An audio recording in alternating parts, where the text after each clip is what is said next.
Assalamualaikum warahmatullahi wabarakatuh. Hai teman-teman semuanya, selamat datang kembali ya di channel Studio Horor.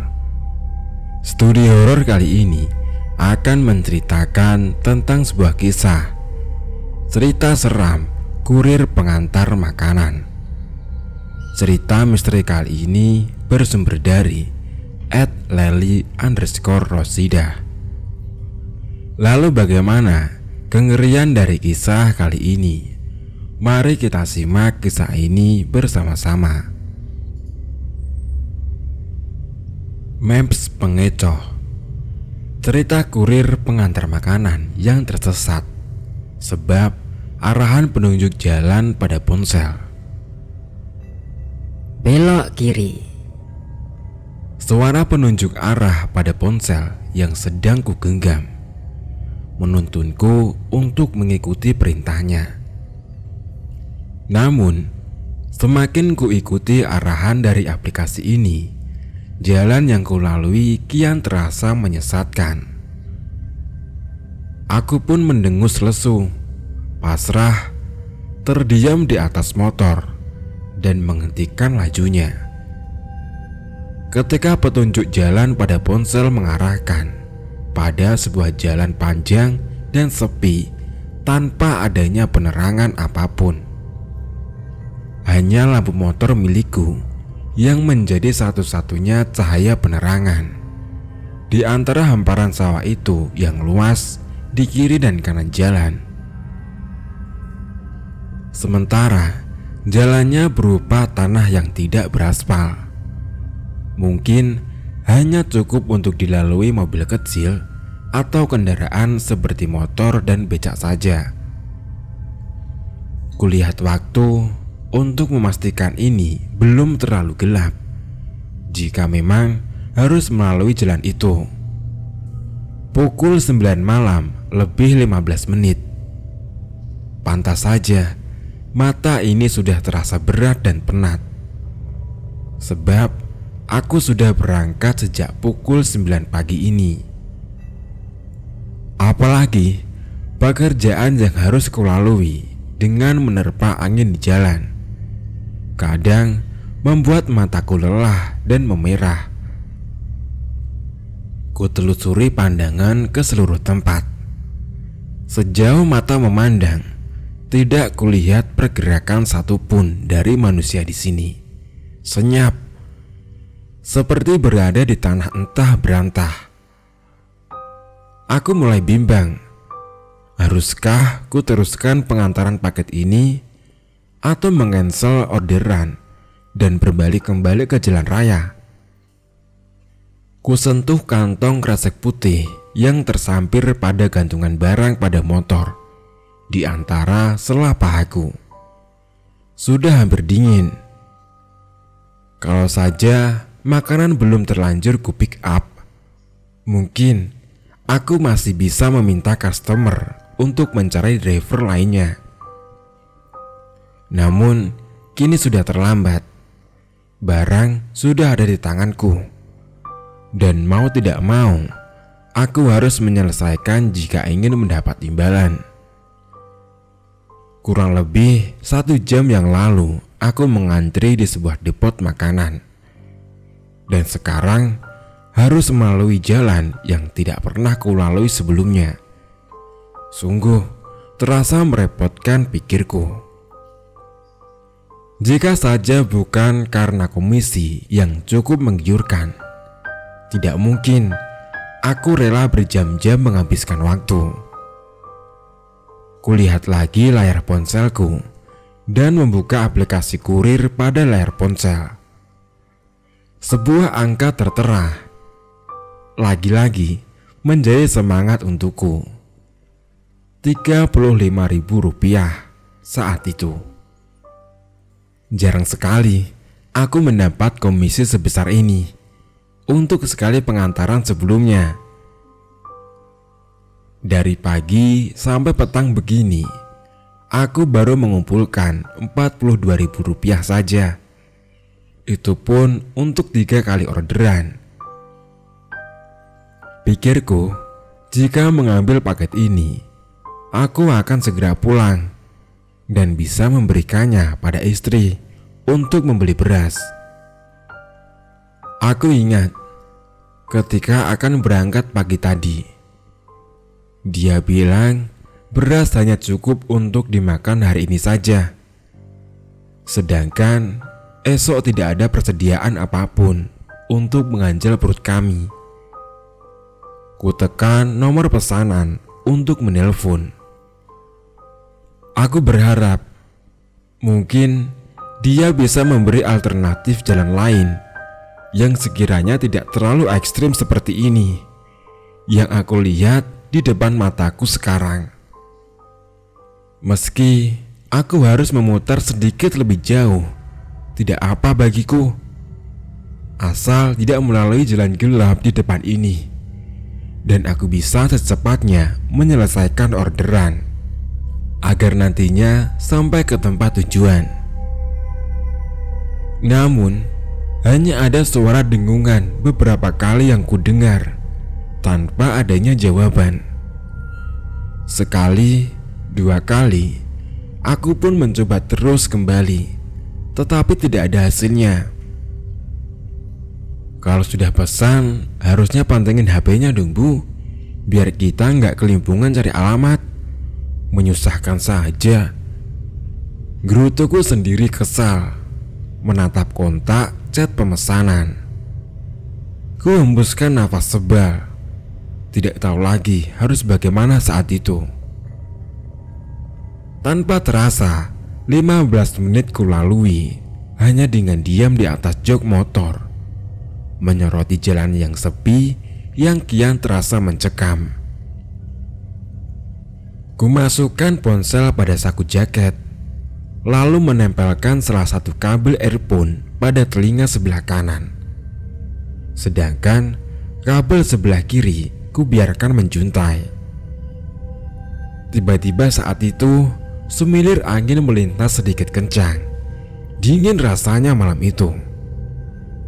Kurapatkan jaket hijau dengan logo G berwarna hitam pengantaran paket ini. Aku mulai bergidik, mengitari pandangan ke berbagai sudut. Benar-benar tidak ada seorang manusia pun yang bisa aku tanyai, dan setidaknya juga memberi rasa tenang bagiku. Hanya ada nyanyian suara binatang malam yang menjadi temanku saat perjalanan kali ini. Kusiapkan diriku dan mentalku dengan aku mengembuskan nafas. Lalu aku mengusap kedua jemari dengan menggosokkannya. Padahal jari-jariku sudah terbungkus sarung tangan waktu itu. Akan tetapi, dinginnya udara malam hari ini seraya menelusup hingga ke tulang-tulang, menggigirkanku yang berada sendirian di hamparan sawah yang luas ini. Aku mulai memutar kunci motor, menekan tombol starter untuk menghidupkan mesin motor Matic hitamku yang selalu menjadi teman setia di dalam pekerjaanku selama 2 tahun ini. Sejak aku diberhentikan dari pabrik pasca pandemi melanda, perlahan ku tarik gas motor dengan kecepatan lirih normal. Sebab permukaan jalan yang tidak rata saat itu. Aku merasa bagai manusia buta yang berjalan dengan meraba, tidak tahu arah, hanya bermodalkan cahaya lampu motor dan juga aplikasi penunjuk yang kupercaya sepenuhnya saat ini. 30 meter lagi, belok kanan. Suara wanita pada earphone yang sedang kudengarkan membuatku saat itu bernafas dengan lega. Tinggal beberapa jarak lagi, aku akan sampai pada tujuan. Namun, rasanya sudah lebih dari 30 meter kulewati. Suara pada ponsel tidak lagi memberi petunjuk. Bahkan beberapa menit berlalu cukup lama Ku tekan rem tanpa mematikan mesin, mengecek ponsel untuk melihat jalan yang kulalui. Apakah sudah benar atau justru menyesatkan? Sial, umpatku kasar ketika aku melihat barisan sinyal yang hilang dan menampilkan tanda silang di atasnya. Aku mengetuk helm. Aku kesal saat itu, menuruti kebodohanku. Kenapa aku tidak berpikir bahwa di tempat seperti ini akan rawan tidak ada sinyal? Seketika aku saat itu terdiam, merasa tengkukku yang terasa dingin. Ya, seperti ada yang meniupnya. Bulu kuduku refleks berdiri meremang saat itu. Kuusap bagian belakang kepalaku dengan perasaan was-was, dan juga aku melirik ke sekitar. Kepalaku sigap menoleh ke bagian jok belakang. Di saat sapuan angin dingin itu kembali berembus, tidak ada siapa-siapa di sana. Aku meneguk ludah, kembali mengusap-usap tengkuk untuk mencoba mengembalikan rasa tenang. Meski tentu saja debar jantungku terus-terusan berdetak dengan kencang. Belum juga habis rasa kagetku, aku dilonjakkan kembali dengan keadaan sekitar. Kenapa aku bisa berada di antara rumput-rumput panjang yang tingginya seukuran betis? Lalu kemana jalan itu yang tidak beraspal yang tadi telah aku lalui? Peluh mulai memenuhi kening. Udara terasa menyesakkan, sempit di bagian dadaku. Sudut mataku awas pada keadaan saat itu. Gelap gulita, hanya itu yang kutemui. Hanya diterangi cahaya lampu motorku saja dan sinar temaram bulan yang membantu penglihatanku. Di saat suasana terasa kian kacau, lirih ku dengar sayup-sayup suara tangisan wanita.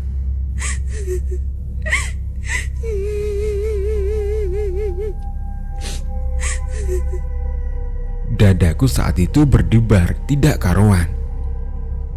Bagaimana mungkin ada suara manusia? Padahal sejak menjejak kemari, tidak seorang pun yang kulihat yang berada di sekitar rerumputan pohon di sini. Sejauh mataku memandang, hanya kulihat hamparan semak dan juga ayunan dedaunan yang bergebrasak di sapu angin. Lantas, dari manakah suara itu berasal? Atau mungkin hanya imajinasiku saja saat itu yang kelewat batas, sebab rasa takut yang mendominasiku. Ku mulai menekan gas motor kembali, mencoba beranjak dari tempat itu. Meski lebatnya semak terasa menghalangi jalanku, aku tetap melaju. Terus ku terobos paksa agar segera keluar dan aku aman dari kerumunan semak yang dapat menyembunyikan keberadaanku. Di dalam kepala hanya ada nama Rima dan Aska, istri dan anakku.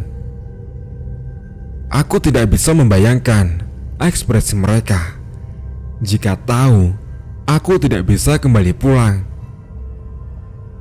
Langkah motor terasa semakin berat. Meski demikian, aku tidak menyerah. Aku terus memaksa dengan sekuat tenagaku, dengan wajah mengerit sempurna.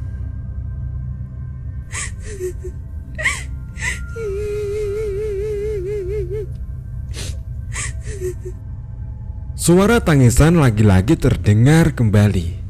Bahkan kini terasa kian mendekat, membuyarkan jiwa kelakianku saat itu. Dalam basahnya tubuhku yang bermandikan keringat, pelupuk mataku juga telah penuh, menahan linangan air yang terus mendesak ingin mengucur. Sekuat mungkin kulewati rimbunan semak penuh susah Aku tidak lagi bisa membaca arah saat itu.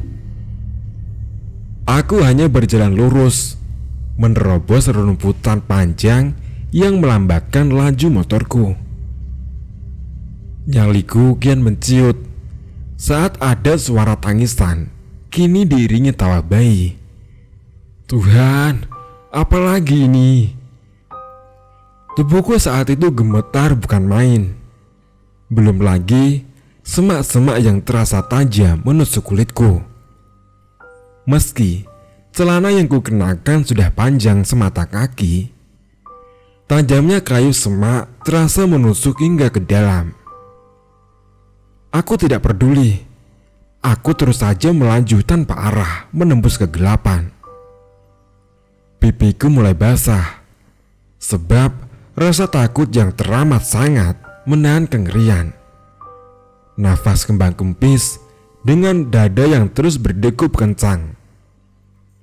Hanya rapalan nama Tuhan yang bisa kuagungkan, berharap pertolongannya bisa membawaku kembali. Jalan yang kulalui mulai terasa ringan, disebabkan aku berhasil melewati nimbunya semak. Akhirnya aku pun bisa bernafas dengan lega. Sebuah jalan setapak di hadapan memberiku harapan. Syukur kupanjatkan kepada Tuhan saat itu juga. Kuposisikan diriku menghadap ke depan. Kakiku mulai terasa perih, meski aku tidak bisa melihat keadaannya. Tidak apa bagiku, yang terpenting aku bisa selamat sampai detik ini. Mataku saat itu memincing melihat keadaan jalan di depan. Tetapi suasananya terlalu gelap untuk memastikannya baik-baik saja saat itu. Aku merasa ada kesempatan besar. Langsung saja saat itu ku tekan gas dengan cepat. Namun sialnya kembali ku dapatkan mesin motorku yang tiba-tiba mati. Aku mengumpat keras saat itu. Debar di dada semakin tidak karuan. Gelap pekat memenuhi suasana. Tangisku pecah akhirnya. Tidak bisa aku lagi menahannya. Udara kembali terasa sempit, seakan diimpit oleh ribuan sosok yang tidak bisa kulihat dengan mata telanjang. Aku tidak bisa lagi berpikir. Telingaku penuh dengan suara aneh, beragam tawa, tangis yang beradu dengan nyanyian binatang nokturnal. Membuatku ketakutan setengah mati saat itu. Sembari jempolku terus berusaha untuk menekan tombol senter. Di saat jantung terasa diumbang-ambingkan kecemasan, sebuah sorot cahaya dari belakang semakin membuatku gemetar bukan main. Aku hampir kehilangan nafas saat itu. Sebuah tepukan pada bahuku menjingkatkan tubuh ini. Aku berteriak keras sekali, bahkan terasa mengudara. Wah! Lengkingku membubarkan burung-burung malam yang singgah pada pohon di sekitar. Burung itu terbang beramburan ke udara dengan bekik mencekam. Pak Yusuf? Suara halus perempuan membuatku mematung. Tenggorokanku saat itu tercekat. Dan penuh hati-hati, aku menoleh ke belakang dengan gerakanku yang patah-patah. Sudah saya tunggu loh Pak, sejak tadi, ucap perempuan cantik yang berkebaya dengan membawa senter di tangannya. Rupanya cahaya yang kulihat tadi bersumber darinya. Kupandang perawakannya dari atas hingga ke bawah. Aku memastikan bahwa dirinya ini benar-benar manusia. Namun gelapnya malam mengaburkan penglihatanku pada kaki si wanita ini. Dalam hati Aku hanya berharap bahwa kakinya menginjak tanah. Menatap wajah ayunya yang anggun dalam senyuman, aku mampu meredam getaran tubuh ini.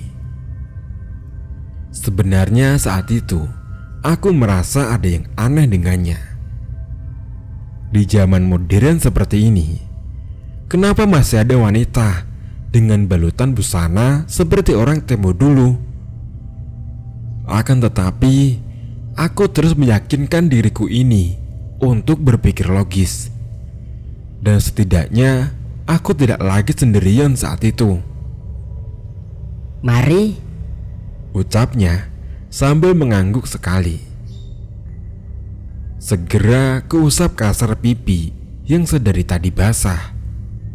Aku malu rasanya saat itu, dan aku menuntun motorku untuk mengikutinya dari belakang.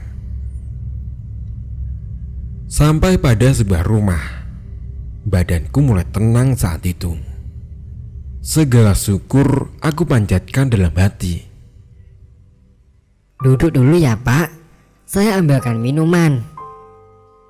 Aku mengangguk sopan dan membiarkannya berlalu. Beberapa menit aku menunggu.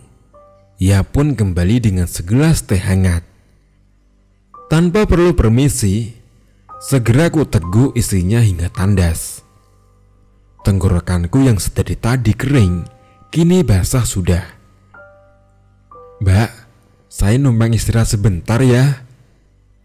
Wanita itu akhirnya mempersilahkan. Kuselonjorkan kakiku yang penuh luka, sembari aku menyadarkan tubuhku pada kursi rotan ini. Penat rasanya malam ini. Hingga tanpa sadar, aku akhirnya terpejam. Sebuah tumpukan benda kecil membangunkanku. Kubuka mata dengan perlahan dan aku mengerit. Rupa-rupanya aku telah tertidur hingga pagi. Kutemukan beberapa batu kecil berserakan di sekitarku. Oh, mungkin benda inilah yang mengusik tidurku. Suara beberapa orang membuka mataku lebar-lebar. Siapa mereka? Kepalaku mendongak untuk melihat mereka saat itu. Dari balik pagar berkarat, beberapa manusia melambaikan tangannya padaku. Kutegakkan tubuhku untuk menyadarkan diriku sepenuhnya. Dahiku mengerut saat mendapati diriku tertidur di atas sebuah batu besar. Suasana tidak lagi gelap. Rupanya aku benar-benar tertidur semalaman. Sadar ada banyak orang yang meneriaki. Aku berjalan terhujung mendekat dengan menahan rasa perih pada kakiku tentunya. Mas, sampean ini kok bisa masuk ke dalam rumah? Rumah itu loh udah 20 tahun dikunci. Kok bisa, Mas? Salah satu pria di balik pagar itu berkata demikian, yang membuatku seketika itu linglung, tidak mengerti apa-apa. Mataku langsung sigap menoleh ke belakang, menjelajah ke sekitarnya. Motorku saat itu masih berdiri di depan teras rumah yang hampir roboh tidak terawat ini. Bagaimana bisa? Begitulah kisah cerita seram kurir pengantar makanan yang tersesat. Terima kasih teman-teman sudah mendengarkan podcast Studio Horor ini hingga selesai. Wassalamualaikum warahmatullahi wabarakatuh.